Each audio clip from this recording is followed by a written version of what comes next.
Fawaka, mi na Mareofa. En dit is Spangtori.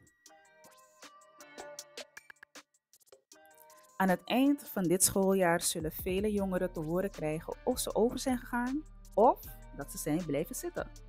En voor de woorden blijven zitten, het begrip daarvan, vertalen wij dat in het Surinaams naar tang aka, achterblijven, blijven zitten. Binnen dat context wordt het ook wel gebruikt.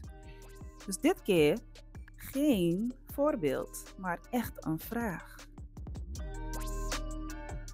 Yo abra, no so yo tang aka, askoro yari disi.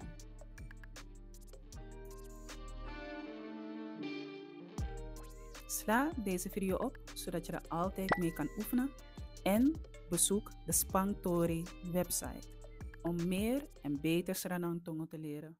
Volgende keer zie ik je graag weer terug bij Spangtori en Tamboen.